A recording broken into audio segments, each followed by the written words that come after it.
গল্প বলতে চাই না, তার জীবনের সামান্য বলতে চাই না। চিন্তা করছি যে সবসময় তো আমরা যখন মহান বাবার সামান্য আলোচনা করি, তার শিশুকাল, তারপর সেই শিক্ষকের গল্পটাও সবসময় বলি যে শিক্ষক, সে শিক্ষক তার ভিতরে এত সুন্দর জিনিস পাইল যে বাচ্চার হাত ধরে নিয়ে গেল মামার কাছে, বলছে একে আমার কাছে পাঠাই দেবেন না, সে আমার চেয়েও বড় শিক্ষক। অনেক গল্প এরকমই আমরা শুনছি। আজকে আমি অন্যভাবে বলতে চাই, আমরা যদি 16, 17 এবং 18 শতাব্দীগুলা দেখি যে মানব জাতির মধ্যে একটা বিরাট একটা পরিবর্তন এসে গেছে। সেটা ছিল যে কিছু কিছু ফিলসফার গুলা ইউরোপে বিশেষভাবে বের হয়ে গেল, যারা সন্দেহ করত যে আগে যে সব বিশ্বাস ছিল মানুষের, সন্দেহ এবং প্রশ্ন করল যে সব জিনিসগুলো যে ধর্মের মধ্যে আছে, প্রশ্ন শুরু করলো যে কি করে তা সম্ভব। তো তাদের মধ্যে একজন ফিলসফার আছে, নাম হলো নিচে, নাম শুনছেন? নিচে বলে আল্লাহ মারা গেছে, স্রষ্টা মারা গেছে। খারাপ লাগে না? আল্লাহ মারা গেছে। ফ্রয়েড বলে, ধর্ম সামান্য বলে, যে সব মানুষ নির্যাতিত, দুঃখিত, দুর্বল, তারা ধর্ম পালন। কান্ট বলে, কান্ট আরেকজন ফিলসফার, পরকালের সামান্য বলে। সে বলে যে এই পৃথিবীটা তো ভালো করে চিনতে পারলাম না, এখন আপনারা আরেকটা পৃথিবী বলতেছেন যেটা দেখা যায় না, কি করে বিশ্বাস? আইনস্টাইন বলে, আমি তোমাদের ঈশ্বরের সাথে চা খাইতে চাই না। চিন্তা করে, এত বড় বুদ্ধিজীবীরা তারা এসে এইসব কথা বলে। কেন এটা, এইসব কথা কেন আসলো, কেন বের? যদি আমরা বিভিন্ন ধর্মকে স্টাডি করি, এদের সন্দেহ কোথায় এসে গেল? আল্লাহ বা স্রষ্টা। গল্প আমরা শুনছি না, আল্লাহ তাআলা আসলেন, সৃষ্টি করলেন সব বিভিন্ন প্ল্যানেট, এই পৃথিবীর আসমান জমি 6 দিনে করলেন, 7 দিনে সে রেস্ট করলেন। ওদের মনের মধ্যে আসলো এই দিনগুলো কি করে গুনলেন? সূর্য তো ছিল না, বুঝছেন? আল্লাহ 7 দিনে এই 7 দিন কি করে গুনলো? তারপর তারা ধর্মীয় আপনার তারা ও যে পবিত্র গ্রন্থে সবাই বলতো যে বাইবেল, তৌরাত, কোরআন, এই পবিত্র গ্রন্থে তারা সন্দেহ করলো যে কি করে পবিত্র গ্রন্থ, যে গ্রন্থের মধ্যে একটা গ্রন্থের মধ্যে আছে যে যে নারী সন্তান দিবে, ছেলে সন্তান হলো 7 দিনের জন্য সে অপবিত্র, আর মেয়ে সন্তান দিলে 2 সপ্তাহ, ছেলে হলে 1 সপ্তাহ, আর মেয়ে হলে 2 সপ্তাহের জন্য সে অপবিত্র।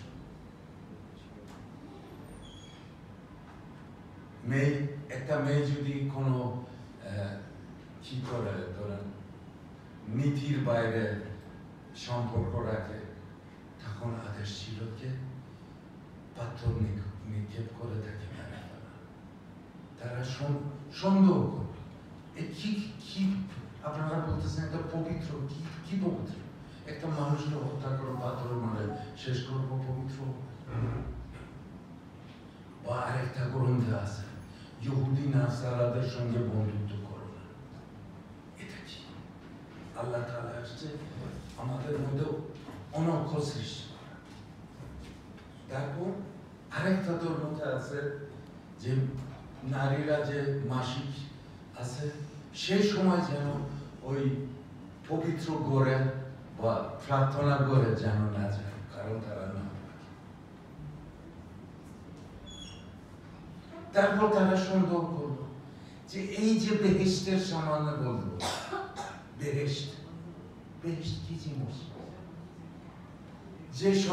যে সব কাজ আপনি এই পৃথিবীর করবেন না ওই পৃথিবীর মানে বেহেশত আপনি মদ খাবেন না এখানে যাবেন সেখানে সুন্দর মদ লাল মদ পাবেন আপনি ওখানে গাছ আছে ওখানে গুড় আছে একটা দুইটা না হাজার হাজার গুড় গিলমান আছে গিলমান নাম শুনছেন তারপর এইসব তারা বলছে এটা লজিক নেই তারপর কিয়ামত মানে কি মানে এক সময় আসবে যে সব লাশরা জীবিত হয়েছে আপনারা হিসাব করেন তারা তো বৈজ্ঞানিক তারা তো জানে যে পৃথিবীর সৃষ্টি থেকে এই পর্যন্ত বিলিয়ন মানুষ সৃষ্টি হয়েছে এবং সবাই মাটিও হয়ে গেছে এখন ওগুলো আবার জীবিত হবে এবং লাইন করা হবে হিসাব কিতাব করা হবে এবং মৃত্যুরা জীবিত হবে মৃত্যু কি করে সেই মাটি কি করে জীবিত এইসব সন্দেহ এইদিকে আবার আরেক দিকে দেখা যায় যে যারা ধর্মীয় গোড়ামি ছিল তারাও এরকমই চেষ্টা করছে যে সমাজে শাসন করতে এই জন্য এক্সট্রিমিজম পৃথিবীতে সে সময় সৃষ্টি হয়েছে এক্সট্রিমিজম একদিকে নাস্তিক আরেকদিকে হাস্তিক নাকি বলে হ্যাঁ হাস্তিক মানে আছে আর নাই এখন এই এক্সট্রিমিজমের শিকল হলো দুইটা জিনিস একটা হলো যারা এক্সট্রিমিজম চাষ করে তারা একটা হলো তাদের মনের মধ্যে ভয় দেখায় আর আরেকটা হলো যে কন্ট্রোল করে এই দুই অস্ত্রের মাধ্যমে এক্সট্রিমিজম বাড়ায় এবং যারা এক্সট্রিমিস্ট তারা কি বলে এক্সট্রিমিস্টদেরকে বলা হয় যারা নেতারা যে তুমি সবচেয়ে বেস্ট তোমার ধর্ম সবচেয়ে ভালো অন্য ধর্ম খারাপ বলে না এরকম খ্রিস্টানরা বলে যে বেস্ট রিলিজিয়ন ইহুদিরা বলে বেস্ট রিলিজিয়ন মুসলমানরা বলে সবচেয়ে সেরা সবচেয়ে কি এটা বলে এবং আরেকটা জিনিস শব্দ ব্যবহার হয় সেটা হলো কি আমরা বিশ্বাস করি এবং আমরা সবচেয়ে ভালো ন্যায় নীতিকে আমরা পালন করি এবং এই এক্সট্রিমিজমের মূল শাস্ত্রটা হলো অনুসরণ করা মানে একজন থাকবে নেতা এবং সবাই থাকে অন্ধভাবে বিশ্বাস করে এখন দেখে সেই সময় ইরান দেশে পৃথিবীর আলোকন বুঝছেন একদিকে না দুই দিকে ইউরোপ পুরা ধর্মকে অস্বীকার করছে এখনো যান আপনি ইউরোপে ইভেন ইংল্যান্ডে আপনারা যান দেখবেন যে ইংল্যান্ডে দেশীয় খ্রিস্টান নাই চার্চগুলি সব বন্ধ হয়ে গেছে ওই যখন সোভিয়েত ইউনিয়ন ভেঙে যাওয়ার পরে অনেক খ্রিস্টানরা ওই যে নতুন দেশগুলো যে হয়েছে তারা দৌড় দিয়ে চলে আসছে ইংল্যান্ডে। এখন তাদের চার্চগুলো সব ওই ইউগোস্লাভি, তারপরে এই যে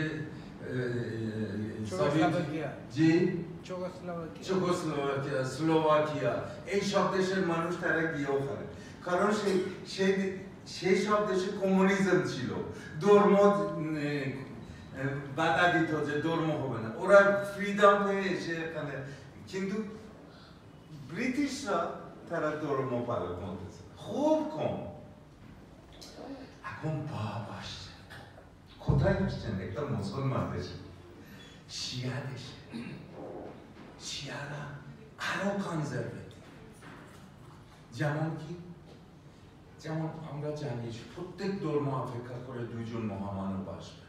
প্রথম মহামানব ইসলাম আছে, ইমাম মেহদী আসবে, বুঝছেন? কিন্তু শিয়ারা একটা বাধাই দিয়ে দিল, যখন 11তম ইমাম মারা যাওয়ার পরে তারা দেখল তার কোনো সন্তান নাই, এখন কি করব? কোনো নেতা নাই। তাহলে 4 জন বের হয়ে গেল, হুজুর টাইপ। তারা বলল যে আছে, আমরা হলাম বাপ, ইমাম মেহদীর বাপ। ওই 11th ইমামের সন্তান সে ছিল, কিন্তু মানুষের বইয়ে সে লুকাই আছে। এখন আপনারা এক কাজ করেন, কিছু যা বানিয়ে আছে দিয়ে দেন, কোথাও আছে বলে দেন, আমরা ওনাকে বলবো, উনি উত্তর দিয়ে দিবেন। এর মাঝে যদি কোনো চাঁদা টাদা হলে ও দিয়ে দেন, বুঝছেন? মানে দান যদি করতে চান আমাদের হাতে দেন, আমরা দিই। তো এইরকমই একজনের পর আরেকজন, একজনের পর 4 জন বব। এই যে বব কিন্তু নতুন শব্দ না, মানে তারা ছিলেন তারা মাধ্যম। ইমাম মেহদীর কাছে থেকে তারা কি করবেন? নিয়ে আসবে, কিন্তু আসলে ফলস ছিল। তখন ইরান দেশে একজন ইস্পাহানের লোক, ইস্পাহান নাম শুনছে, খুব কঞ্জুস। সেই লোক কি করলো? টাকা পয়সা জমা করে গেল সেখানে, বললো যে আমি একটু পানি খাবো, আমি টাকা দান করতে আসছি হযরত ইমাম মেহদীর কাছে। তো তারা বললো যে দিয়ে দেন, আমরা দিয়ে দেব। উনি তো চান, তারা বললো যে উনি তো ভয়, যে যদি কোনো শত্রু থাকে ক্ষতি করে, তার ভয়, এই জন্য আপনি আমাদের কাছে দিবেন, আমরা দিব। উনি তো জানে আমার হৃদয় পবিত্র, সে আমি ওনার হাতে দিতে চাই। তারা বলছে ঠিক আছে, আপনি যান, আমরা কি করব, ওনার কাছ থেকে জিজ্ঞেস করব। কিছুদিন পরে সে আসছে, কি হলো? এর মাঝে মানুষের কাছেও বলে দিচ্ছে যে আমি এরকমই করছি। তো তারা বলছে যে না, উনি রাজি হয় না, উনি ওনার অনেক শত্রু আছে, রাজি হয় না। এখন গীবাতে সোহরা ছিল, গীবাতে সোহরা মানে লুকানো আছে কিছুদিনের, তো সীমানো দিনের জন্য, এখন জি সীমিত সময়ের জন্য, সরি আমার বাংলাটা মাফ করবেন। এখন তারা চিন্তাটা পড়ে গেছে, কি করব? তারা এসে বলছে যে না, উনি রাজি না, বলছে যে না, উনি জানা আমার হৃদয় পবিত্র, এবং আমি ওনার হাতে দিতে চাই। দ্বিতীয়বার যখন সে যায়, তারা বলে যে ইমাম মেহদী এই বাতে খুবরা করছে, মানে গায়েব হয়েছে, কিয়ামতের পর্যন্ত আসবে। উনি কোথায় গেছে? একটা এটা কি বলে, ওয়েল, সেটা কোথায়? ইরাকে। তো এই জন্য এখন ওর পরে মানুষ যায়, তো সেখানে দেখা যায় হয়তো কিছু পয়সা ফেলে দিত ওই গুহার মধ্যে, বা কিছু খাওয়া বানাইতো ফেলে দিত, বুঝছেন, এসব করতো। তো শেষ হয়ে গেল বাপ, 4 জন বাপ শেষ, এখন আর বাপ নাই।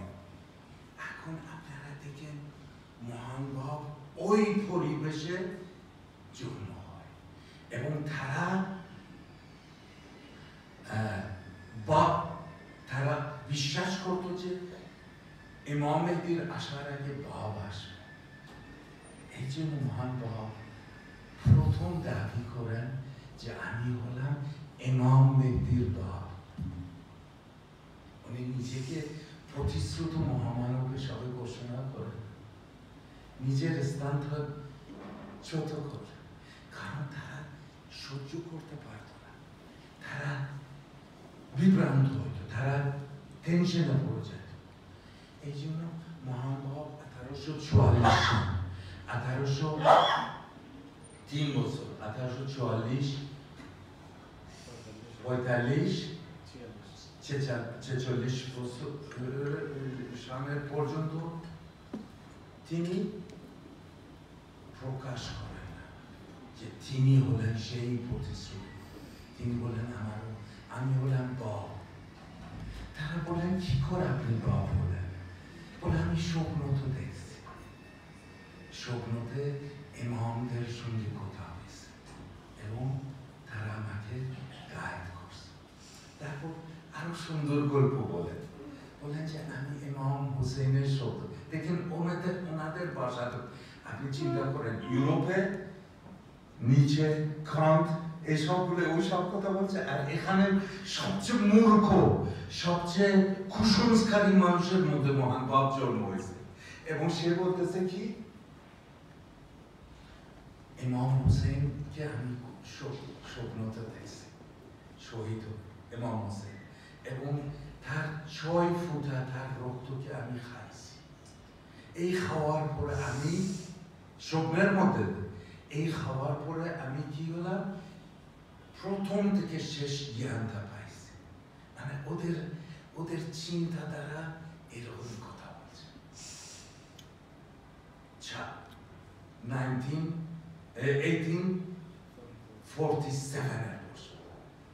1847 আসলে আপনারা যদি খেয়াল করেন, মহান বাপ সব লেখাগুলো লাল গরমে রাখতেন, রক্ত, কারণ জানতেন সে শহীদ, এদের হাতে শহীদ হবে। এটা লাল রক্ত সমানে, এটা একটা সিম্বলিক। লাল কালি দিয়ে উনি সরি আমি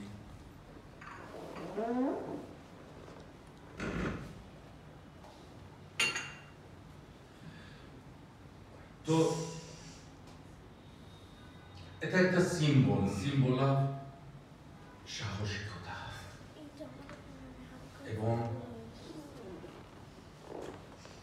স্থান এবং জীবন দেওয়ার কোনো ক্ষমতা, কোনো মানে উনি কখনো লুকায় রাখেন না। তিনি 1847 তিনি বলেন যে আমি হলাম বাপ, কিন্তু বাউবুল্লাহ মানে আল্লাহর দাস। এতদিন বলছিলেন আমি মুহাম্মদ, এবং সে তার বিশ্বাসটা লুকাই রাখছিলেন যে ওই সব গল্প সব ফলস, কিন্তু বলতে পারে না। মহান বাবা বলেন যে এটা ছিল ঈশ্বরের আশীর্বাদ, যে এত দয়াশীল ছিল যে মানুষকে মুক্তি দেওয়ার জন্য আমি আমার স্থানটা লুকাই রাখলাম এবং অ্যালাউ করলাম যে তারা প্রোগ্রেস করবে। তাই লেখনীর মাধ্যমে তাদেরকে প্রোগ্রেস করলাম। এই জন্য 1847 সে বলছে যে আমি হলাম বাউবুল্লাহ, মানে একজন ঐশ্বরিক অবতার। আপনারা মনে রাখেন, আমরা সবসময় বলি যে হি ওয়াজ দ্য ফোররানার অফ বাহাওয়াল্লাহ, মানে উনি সংবাদ দিয়েছিলেন যে but he was the independent manifestation of God, স্বাধীন একজন অবতার ছিলেন, নিজস্ব শরিয়াত ছিল, নিজস্ব গ্রন্থ ছিল। কয়টা গ্রন্থে? 220 গ্রন্থে মহান বাবা লেখেন, যেগুলো মাত্র 10% তর্জমা হয় না, মানে পাবলিশ হয় না, এগুলো সব হোলি লেটার্স।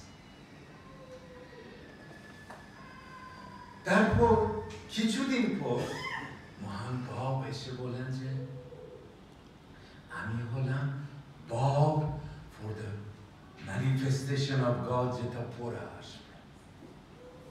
Man Yozharullah, এটা একটা title. Him whom God shall manifest, যে মহান ব্যক্তি ভবিষ্যতে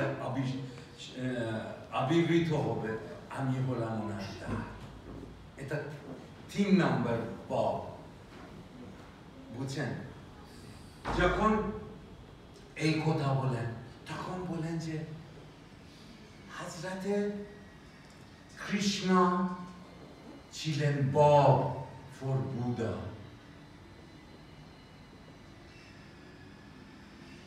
মুসা ছিল বব ঈসার জন্য, ঈসা ছিল বব মুহাম্মাদের জন্য, এবং এই সব অবতাররা বব ছিলেন। বব মানে দ্বার, দৌড় আমার জন্য, এবং আমি হলাম বব ফর বাহাউল্লাহ। বাহাউল্লাহ আরো আসবে। Him whom manifestation of God, him whom shall God manifest, একজন আসবে না, আসতে থাকবে, আসতে থাকবে, আসতে থাকবে। তার মানে তিনি কি করছেন? ওই শেষ নবী, শেষ রসুল, শেষ অবতারের কথাটা সম্পূর্ণ ভেঙে ফেলছে। এই তিনি বলছেন যে মানুষের স্থান এত হাই, আমি যখন বলবো যে না আর আসবে না, তার মানে তুমি আর প্রোগ্রেস করবে না, তুমি আর ডেভেলপ হবে না, এটাই থাকবে তোমার। এটা it is a insult to humanity যখন আমরা বলবো যে একজন অবতারের পর আর আসবে না। আপনি দেখেন ইহুদিরা তারা রয়ে গেছে, আফ্রিকা সে ঈসা আসবে, কিন্তু অ্যাকসেপ্ট করে না, বলে না মুসাই শেষ। সে আমাদের বেস্ট রিলিজিয়ন হলো তৌরাত। খ্রিস্টানরা রয়ে গেছে, তারা হযরত মুহাম্মদ যখন আসছে আরব দেশে, খ্রিস্টানরা তো হযরত মুহাম্মদকে মানে না। কেন? যিশু ইজ আলফা এন্ড ওমেগা, এটা প্রথম এবং শেষ, আর আসবে না। মহান বাবা আসছেন, মহান বাবা আসছেন, একই কথা, খাতামুন নবী, শেষ নবী, আর আসবে না।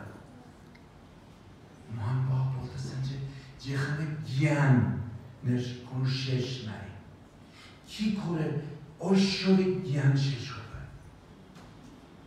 তিনি বলছেন যে এক্সাম্পল দিচ্ছেন, শিশুকাল থেকে 2 বছর বয়স, 4 বছর বয়স, 12 বছর, 15 বছর আমরা প্রোগ্রেস করি। এখন চিন্তা করেন একটা বাচ্চা 2 বছর বয়সে রয়েছে, একটা বিপদ না? সে ব্রেন ডেভেলপ হচ্ছে না, সে ফিজিক্যালি ডেভেলপ হচ্ছে না, একটা সর্বনাশ না? তিনি বলতেছেন যে মানব জাতি এই মানব দেহের মতো প্রোগ্রেস করে। তাই প্রথমবার এবং শেষবারের মতো এই স্টোরি অফ খাতামুন নবীন তা শেষ করে ফেলছে। শেষ নবী, শেষ রসুল আর আসবে না, আমরা বেস্ট, আমাদের ধর্ম বেস্ট, আমার ধর্ম সবচেয়ে ভালো, এটা শেষ করে দেন। কোথায় করলেন? সেই ইরান দেশে, যেখানে একবারে গোলামি দেশ।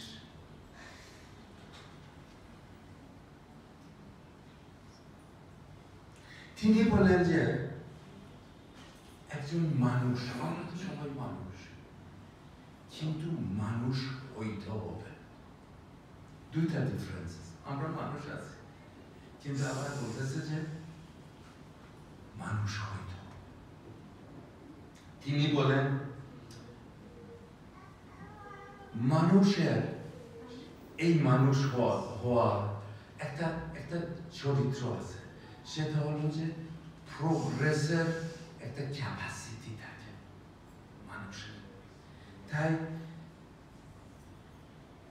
যখন প্রোগ্রেসের ক্যাপাসিটি থাকে, প্রোগ্রেসের ক্যাপাসিটি যখন থাকে, তখন মানুষ কি করবে?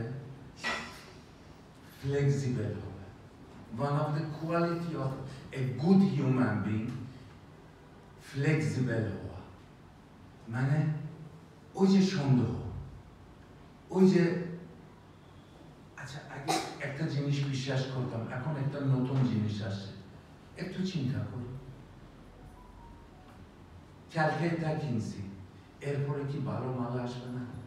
নোকিয়া ছিল এতটুকু, আমরা মনে করতাম তো ওটাই তো শেষ, কিন্তু ওর পরে আসবে না, এরপরে আরো কিছু আসবে না, একই রকম। তাই তিনি বলছে যে, তিনি বলেন যে এই যে 5000 বছরে মুসা আসলো, ঈসা আসলো, মুহাম্মদ আসলো, বাহাউল্লাহ আসলো, ওই দিক থেকে কৃষ্ণ আসলো,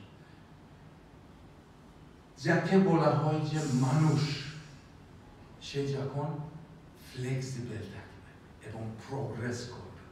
এই কারণের জন্য মুসার সময় সে আসে ইউনিটি অফ ফ্যামিলি বলে, মানে ফ্যামিলির একতার সমান।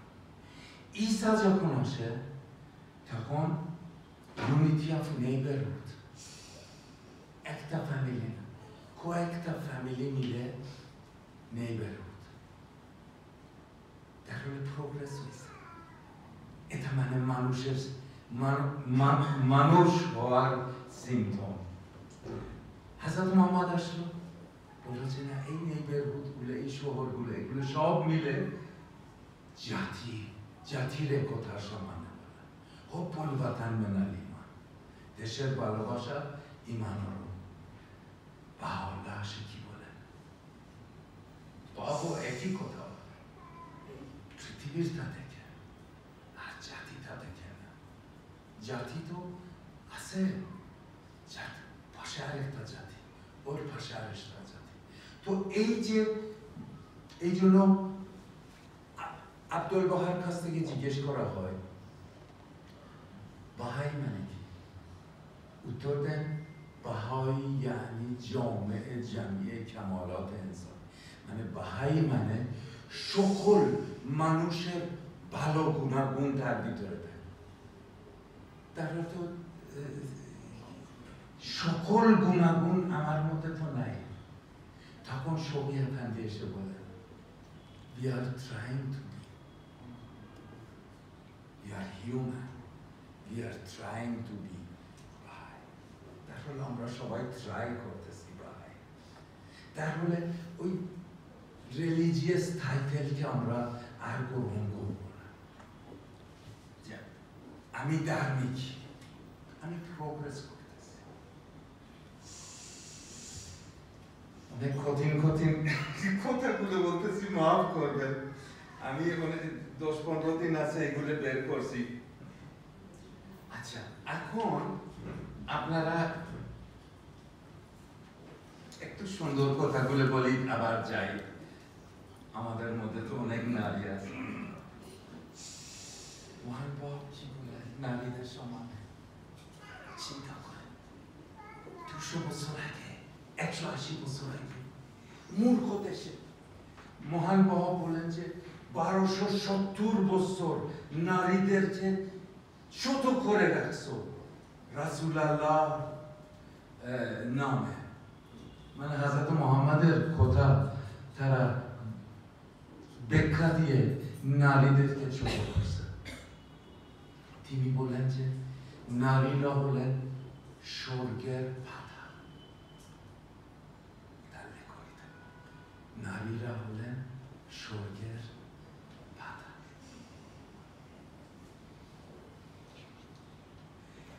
তিনি বলেন যে কোনো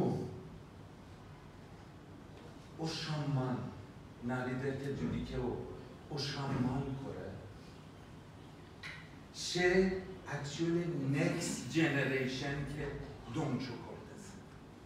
যখন আপনার ঘরের মধ্যে নারীদেরকে অসম্মান করবেন, তার মানে আপনারা নেক্সট জেনারেশনও এই এফেক্ট চলে আসে এই কথা মহান বাবা প্রথম অবতার ছিলেন একটা শব্দ ইউজ করছেন সুইট হার্ট সুইট হার্ট কে কাকে বলে নরমালি হাজবেন্ডরা সুইট হার্ট শুনছেন না শুনছেন আপনারা শুনছেন সুইট হার্ট কোন রসুল পেগম্বর সুইট হার্ট বলছে ফার্সি ভাষাতে বলে এই জনে শিরিনে না তার ওয়াইফকে বলে আরেক বছর তার ওয়াইফের সঙ্গে ছিল অনেক চিঠি লেখে তার ওয়াইফের জন্য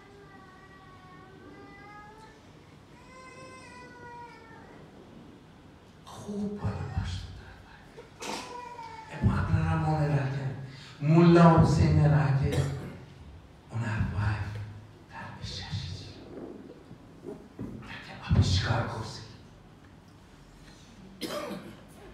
যে কোনো জায়গা বন্দী ছিলেন তো যে কোনো জায়গা তাকে পাঠায় দেওয়া হয়েছে কিছু কিছু জিনিস পাইতেন যেমন এক সময় খান বলে চাল্লা খান মানে ওই যে কিউব আছে না কিউব চিনির কিউব পাওয়া যায় কিন্তু আমাদের কিউব ইরানে এরকমই বড় করে বানানো হতো তখন মানুষ এসে ভেঙে ভেঙে ভেঙে টুকরা টুকরা ছা দিয়ে খাত মিশ্রির মতো হ্যাঁ ধরেন সেটা তার ওয়াইফের জন্য পাঠায় বা একটা সুন্দর মান্দুর পাইছিলেন তার জন্য পাঠাইছিলেন বা কোনো কাপড় পাঠাইছিলেন এবং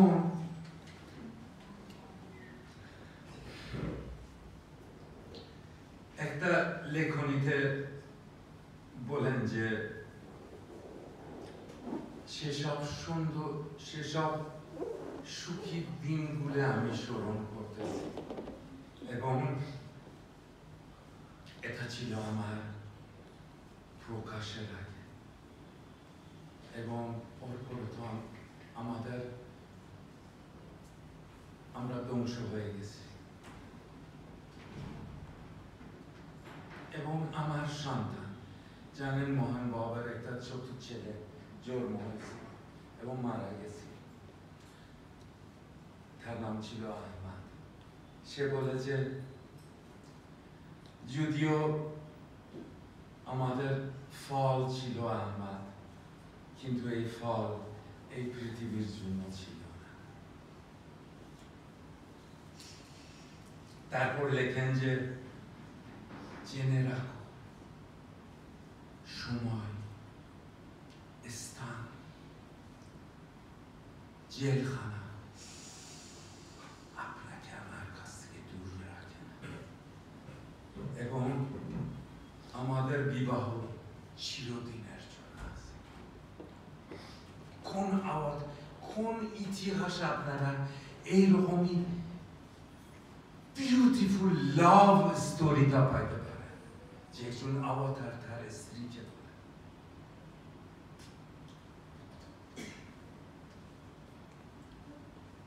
সবচেয়ে মজার জিনিস জানেন কি মহান বাপ বিশ্বাসের ভিত্তিতে বিবাহকে অ্যাডভাইস করেন না মানে বাহাইদেরকে বলেন আপনারা নাম বাহাইদের সঙ্গেও বিয়ে করতে পারেন কেন এই সম্পর্ক যে মহান বাবা বলছেন human relationship love between husband and the wife it is a human relationship not of course spiritual relationship এটা আরো বন্ড করে কিন্তু ম্যারেজটা এটা কন্ডিশন রাখেন না যে ও বাহাই হইতে হবে ও বিশ্বাসী হইতে হবে তারপরে বিয়ে করবে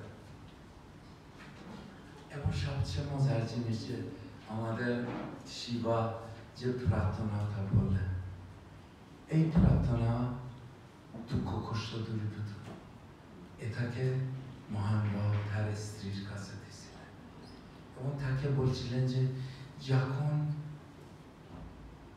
মন কি হয়ে যায় মিথ্যা।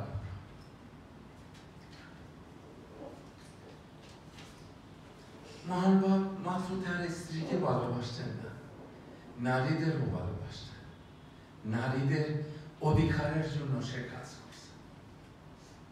Equality of the rights of man and woman, এই যে নারী পুরুষের সমানতা, তার শিক্ষার মধ্যে আছে। এবং তিনি এই আইন বাহাই ধর্মতে আছে, কিন্তু ইতিপূর্বে মহানবাব ওই যে তালাক ডিভোর্সের সামানে সে আইন রাখছে, যেন মেয়েদেরকে সহজে তালাক দেওয়া হতো। তখন বিয়ে করলাম, ভালো লাগে না, তালাক।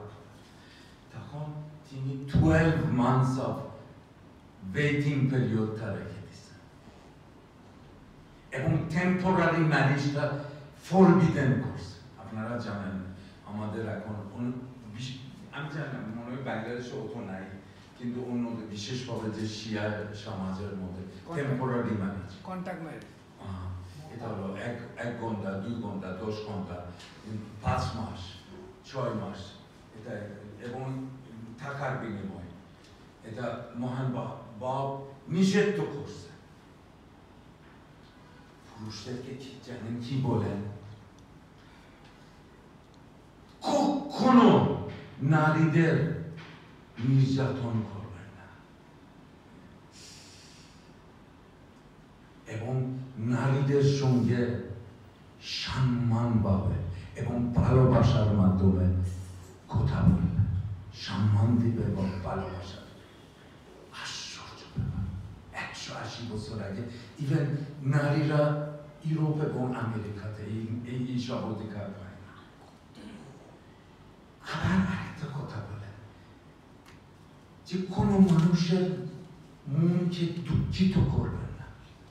এবং সবচেয়ে মজার জিনিস যে যদি কেউ কারো মনটা দুঃখিত করে, মহান বাবা বলছেন যে একটা জরিমানা আছে, জরিমানা। আমি যদি আপনার মনকে ভেঙে ফেলি বা দুঃখিত করি, একটা জরিমানা আছে। কিন্তু একটা নারীর যদি মনকে ভেঙে ফেলবে, তার জরিমানা ডাবল, ডাবল জরিমানা। কত সুন্দর সিম্বলিক, সিম্বলিক এটা একটা আইন। এবং আরেক লেখনীতে তিনি বলেন যে যদি এই যে আমরা পালক কি করি না, কি বলে এক পালক টাইম, কতক্ষণ 1 সেকেন্ড লাগে না, এরকম করি। এত টাইমের মধ্যে যদি কোনো নারীকে তোমরা নির্যাতন এবং হয়রানি করো, ঈশ্বরের আদেশকে অমান্য করছো। এটা ছিল এডুকেশনের সামান্য। আপনি অবাক হয়ে যাবেন। শেষ আমি পরে যাব, সরি আমাকে টাইম দিয়ে দেন। ইউরোপিয়ান মানুষরা তাকে এত ভালোবাসত, পাগল হয়ে গেছিল ওই সময়। আপনারা চিন্তা করেন, একটা বড় একটা ফ্রেঞ্চের একজন ব্যক্তি ছিল নিকোলা। সে ইরানে যায় এবং মহান বাবের সমস্ত লেখনীগুলো কালেকশন করে নিয়ে যায় ফ্রান্সে এবং তর্জমা করে ফ্রেঞ্চে। ওই দিক থেকে এডওয়ার্ড ব্রাউন খবর পায়, সে চলে যায় ফ্রান্সে এবং ওই কালেকশনগুলো নিয়ে যায় অক্সফোর্ডে। অক্সফোর্ড ইউনিভার্সিটিতে মহান বাবের এখন একটা অংশ, তাদের ইউনিভার্সিটির লাইব্রেরিতে একটা অংশ আছে মহান বাবের লেখনীগুলো। এবং কেন এতো তার লেখনীর মধ্যে কি ছিল? এইসব ছিল যেগুলো আগে যুগে কখনো ধর্মতে বলা হয় না। এডুকেশনের সামান্য দেখেন বাবা কি বলেন যে বাচ্চাদেরকে অবশ্যই সায়েন্স এবং আর্টস শিখায় দিবেন, কিন্তু কখনো মক্তবের ধর্মীয় শিক্ষাগুলো এগুলো সব মুছে ফেলে, এগুলো তাদের কি করে অন্ধকারের মধ্যে ফেলে। তিনি বলেন যে কখনো কোন সাবজেক্ট আপনার বাচ্চা যদি চিন্তা করেন, he was a great psychologist, মানুষের সবে সে বলতেছে কি একটা বাচ্চা যদি কোন সাবজেক্ট পছন্দ করে না তাকে জোর করে পড়াইবেন না। একটা সাবজেক্ট তার ভালো লাগে না, আরেক সাবজেক্ট ভালো লাগে, ওইটাকে উৎসাহিত কোনো বাচ্চাদেরকে মারবেন না। তিনি বলছেন এটা হলো সবচেয়ে বড় অপরাধ, সবচেয়ে বড় পাপ একটা বাপ মা যে সন্তানকে মারবে। এবং তিনি বলছেন উৎসাহিতর মাধ্যমে, উৎসবের মাধ্যমে বাচ্চাদেরকে শিক্ষা দেবে। এবং তার লেখনীতে বলেন যে খেলাধুলার মাধ্যমে বাচ্চাদেরকে শিক্ষা দেবে। এটা আশ্চর্য ব্যাপার। বাপ 180 বছর আগে বলছে খেলাধুলার মাধ্যমে বাচ্চাদেরকে শিক্ষা দেবে। তারপর বলেন কি কঠিন ভাষা ল্যাঙ্গুয়েজ ব্যবহার করবেন না বাচ্চাদের শিক্ষার সময়। ল্যাঙ্গুয়েজটা অনেক সিম্পল করে যাতে বাচ্চারা বুঝতে পারে সেটা শেখাই দেবে। কারণ ওই সময় বাচ্চাদেরকে ফোর্স করা হয়তো আরবি মুখস্থ করতে কঠিন ভাষা, সে বলছে না এটা সিম্পল ভাষা সুন্দর করে। তারপর তিনি বলছেন যে শিক্ষার মধ্যে অবশ্যই শৃঙ্খলা বাচ্চাদেরকে শেখাতে, শৃঙ্খলা জীবনে যেন শৃঙ্খলা থাকে। আরেকটা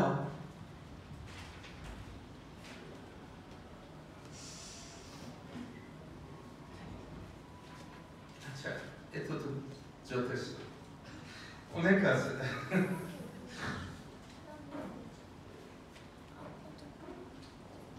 এখন মহান বাবার উদ্দেশ্য কি ছিল?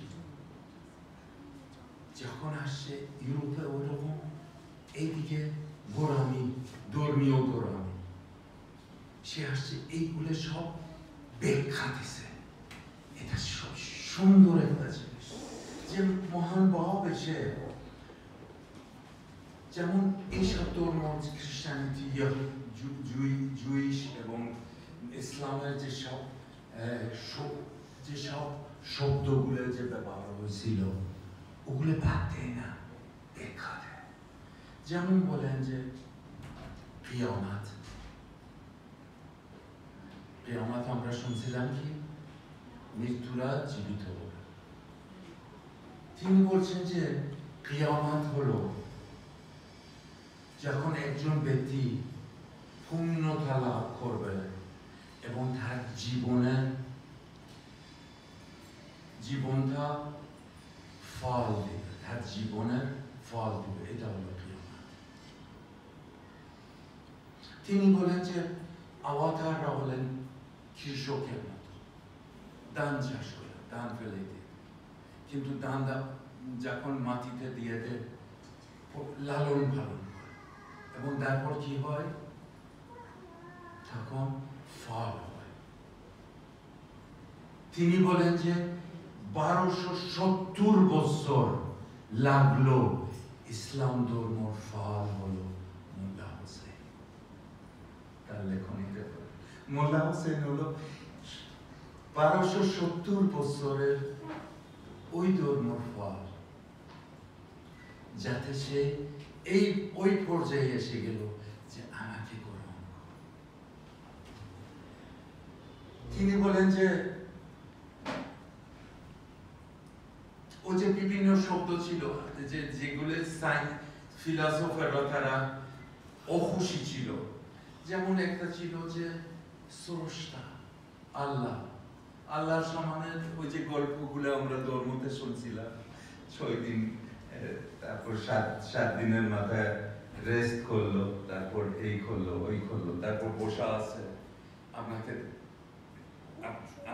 আপনার ভুল ত্রুটিটা দেখবে, মানে একদম কাইন্ডনেস সেখানে নাই, সব খুঁজ করতেছে যে আপনাকে কোথায় কি ভুল ত্রুটি করছেন তাই দিয়ে দিবে জাহান্নামে। বুঝছেন? বাবা এসে বলছেন যে ঈশ্বর আমি জানি না, ঈশ্বরকে আমি চিনতে পারবো না। যদি আমি যদি বলি যে আমি ঈশ্বরকে চিনি, এটা আমার ব্রেনের সৃষ্টি। ঈশ্বরকে আমরা চিনতে পারবো না, শেষ। তাহলে ওকে চিনলাম না, তাহলে কিভাবে সে বলছে যে যুগে যুগে যুগে যুগে অবতাররা আসতেছেন তার প্রতিনিধি হয়ে মানব জাতিকে গাইড করার জন্য, প্রোগ্রেস করার জন্য। ওদেরকে বিশ্বাস করলে ঈশ্বরকে বিশ্বাস করলে, তাহলে যুগে যুগে আসতে হবে, শেষ হবে না। শেষ হলে তাহলে মানুষ ধ্বংস হয়ে যাবে। তিনি বলেছেন যে যারা এই শব্দটা ব্যবহার করল যে আমার ধর্ম শেষ, এই ধর্ম শেষ, আসলে তারা ধর্মকে ধ্বংস করছে।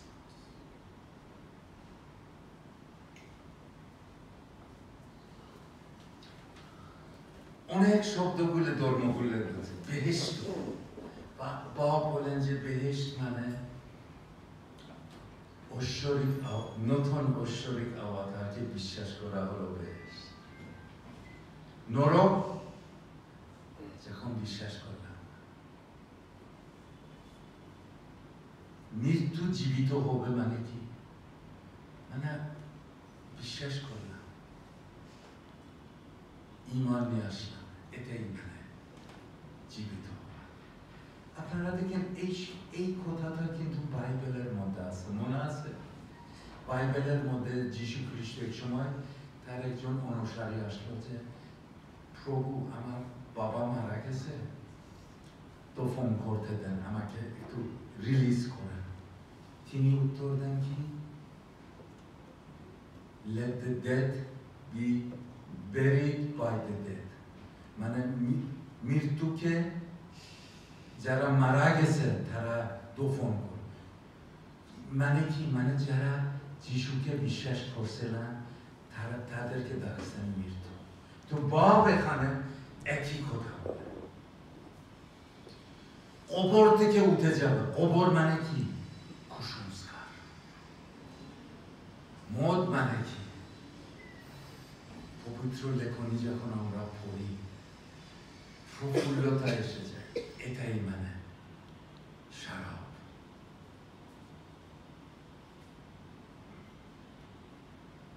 আরেকটা কাজ করছেন, সেটা ছিল তিনি তাদের ধর্মীয় গ্রন্থ থেকে বের করে একটা নতুন তথ্য দিলেন। সেটা হলো যে আর ধর্মীয় যাজক থাকবে না।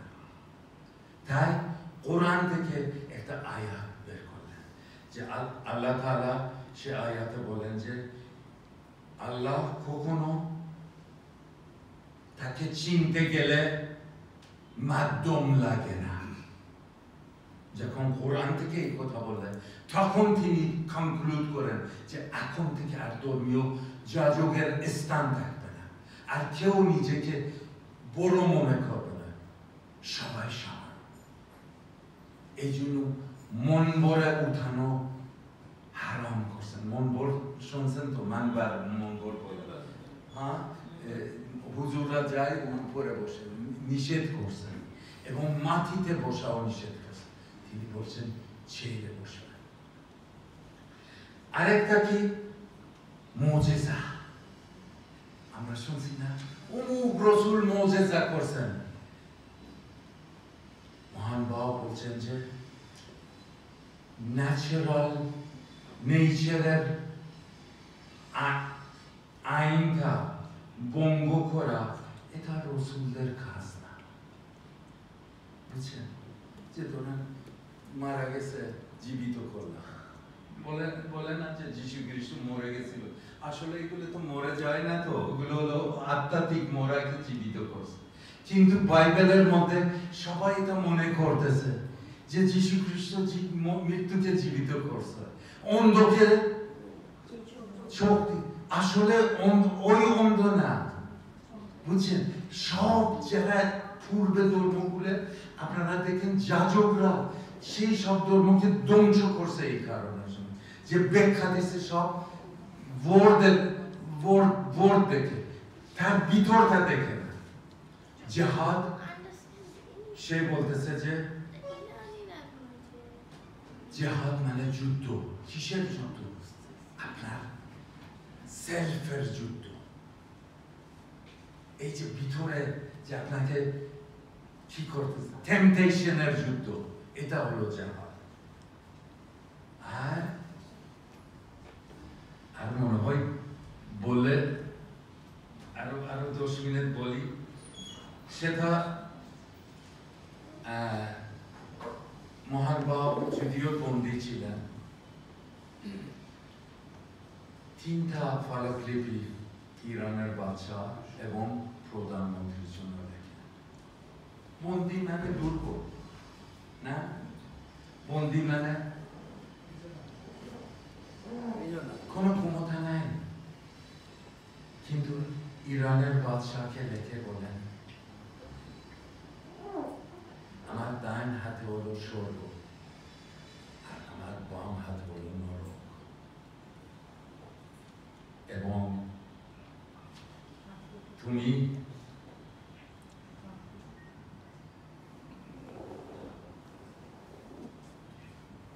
এই পানি থেকে বঞ্চিত করো না নিজেকে, তার মানে তুমি নরকে যাও। মির্জা আগাসিকে জানে কি বলেন? মির্জা আগাসি ছিল প্রধানমন্ত্রী, তাকে বলেন যে হাদিসে আছে যে কায়েম আসবে, ইমাম মেহদি আসবে, তার সাথে সাথে একজন দাড়িওয়ালা মহিলাও আসবে, এটা হাদিসে আছে। তিনি বলেন, আমি বললাম সে কায়েম, তুমি হলো সে। প্রধানমন্ত্রীকে এই কথা বলেন। দেখেন, সেই যে ব্যক্তি জেলের মধ্যে আছে তাকে দেখতে দিচ্ছেন না, কেউ তার সঙ্গে সাক্ষাৎ করতে পারে না, প্রধানমন্ত্রীকে এই কথা বলছেন। এবং ইরানের রাজাকে বলছেন, আমি হলাম রাজাদের রাজ। Look at the power.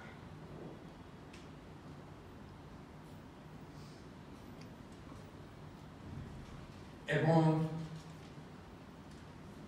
আমি স্মরণ করি যে ধর্মীয় ইতিহাসে সবসময় যারা দুর্বল, যারা অশিক্ষিত, জেলে রাখা, এই সবগুলো ঐশ্বরিক অবতারদেরকে মানতেন, কখনো ধর্মীয় যাজকরা মানতেন। এই জন্য ধরেন যীশু খ্রিস্টের সময় দেখা যায় যে ধর্মীয় যাজকরা আদেশ দিয়ে দেন যে তাকে শহীদ করা হয়। কিন্তু এই প্রথমবার মহান বাবার টাইমে 300 আলেম, সাধারণ আলেম না, যারা আয়াতুল্লাহ ছিল, যারা হুজ্জাতুল ইসলাম ছিল, তারা তাকে মানছিল। এবং তাদের মধ্যে একজন ছিল, তার নাম ছিল ইয়াহিয়া দারাবি, ইরানের বাদশার দরবারের আলেম ছিল। সে ইরানের বাদশাহ তাকে বলছেন যে তুমি যাও, তদন্ত করো। তার একটা বড় ধারাবাড়ি ছিল। সে রাজাকে বলছে যে আমি যাচ্ছি, যদি সে ফলস হয়ে থাকে আমি নিজে তার গোলা তাকে দেব এবং তোমার কাছে নিয়ে আসবো মাথা। সে যায়, মহান বাবার সঙ্গে সাক্ষাৎ করে। প্রথম দিন মহান বাবা অনেক নম্র, খুব সম্মানিত ভাবে তার সঙ্গে কথা বলছে। মনে মনে বলছে, আরে বাবা, সে আর ইসলাম অনেক উঁচু, সে নিচু।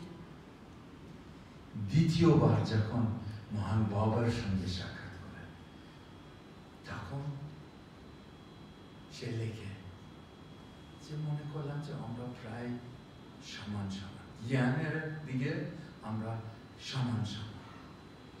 তৃতীয়বার যখন সে মহান বাবের সঙ্গে সাক্ষাৎ করতে যায়, মনে মনে বলে যে আমি সূরায়ে কাউসার, যদি উনি সত্য হয়ে থাকে, আমি তার কাছ থেকে সূরায়ে কাউসার, কোরআনের একটা সূরা আছে কাউসার, সূরায়ে কাউসারের কি চাইবো? তাফসীর চাই। মহান বাব রিসিভ করে থাকে। মহান বাব বলে জনাবে ইয়াহইয়া, মানে ইয়াহইয়াকে বলে এখন হলো সূরায়ে কাউসারের তাফসীরের টাইম। সে বলে না, কিন্তু মহান বাব তার অন্তরটা বুঝতে পারে। এই ইয়াহইয়া দারাবির একটা বিশেষত্ব ছিল যে সে 30,000 হাদিস মুখস্থ ছিল। 30,000 হাদিসের মুখস্থর ব্যক্তির এখন মহান বাব সেই সূরা ইউসুফকে লেখলেন এবং তার সামনে 400 হাদিস, সেই সব তার মুখস্থ হাদিস থেকে 400 হাদিসটা সেই লেখনীর মধ্যে লিখে ফেলেন। মানে সেই সব হাদিসের রেফারেন্স নিয়ে সেই সূরা কাউসারটা লিখলেন। এটা ছিল। এবং সেই ইয়াহইয়া দারাবি ইরানের রাজার জন্য চিঠি লেখে, বলছে আমার রাজাটা পাইছি, আমি আর আপনার কাছে যাব। আমি শেষের দিকে স্মরণ করতে চাই আরেকটা ছেলে, তার নাম ছিল আনিস। এটা ধর্মীয় ইতিহাসের একটা অপূর্ব একটা জিনিস, যে ধর্মীয় অবতাররা নর্মালি তাদের আশেপাশে বেশিরভাগ কভেনেন্ট ব্রেকাররা ছিল, মানে অঙ্গীকার ভঙ্গ করে। দেখা যায় যে তারা এক নম্বর ছিল তারা দুর্বল, তারা সাহস করে বিশ্বাসটা প্রকাশ করত না এবং জীবন দিবে সে ধরনের ইতিহাস আমরা দেখি না। যেমন ধরেন ইসলাম ধর্মতে একটা ইতিহাস দেখি, ইমাম হুসাইন জীবন দিল। আর খ্রিস্টানিটিতে কেউ ছিল না জীবন দেওয়া, তাই যীশু খ্রিস্ট নিজে জীবন দিল। আর এখানে মহান বাপকে যখন সরকার এবং আলেমরা তারা দেখলো যে কোনো পথ নাই, তাই সিদ্ধান্ত করলো মহান বাপকে শহীদ করে 750 গুলির মাধ্যমে। এবং আমরা জানি 750 সৈনিক, খ্রিস্টান সৈনিককে আনা হয় এবং সেনাপতি ছিলেন একজন খ্রিস্টান, সাম খান। তাকে আদেশ দেওয়া হয় যে আপনারা এই কাজ করুন। সে আশ্চর্য হয়ে যায়, আমি তো দেশের বর্ডারের রক্ষার জন্য, আমি বর্ডার গার্ড, আমাকে কেন এখানে আনা হয়েছে? তাও একজন গুলি দিলে তো মরবে, তো 750 দেখেন। আপনারা চিন্তা করেন এই যে বিপ্লব যে মহান বাপ সৃষ্টি করছিল, রিফ্লেক্সটা দেখেন যে তারা চাইছে যে তাকে একবারে শেষ করবে। কার হাতে? খ্রিস্টানদের হাতে। কারণ হাদিসে লেখা ছিল যে ইমাম মেহদী শহীদ হবে মুসলমানদের হাতে। সে দায়িত্বটা পালন করলো, গেল মহান বাবের কাছে, বলল যে আমার প্রভু যীশু খ্রিস্ট এরকমই শহীদ হয়েছে, সৈনিকরা মেরে ফেলছে। আপনি কি, যদি আপনি সত্য হয়ে থাকেন আমাকে বলেন, আমি এই কাজ করবো না।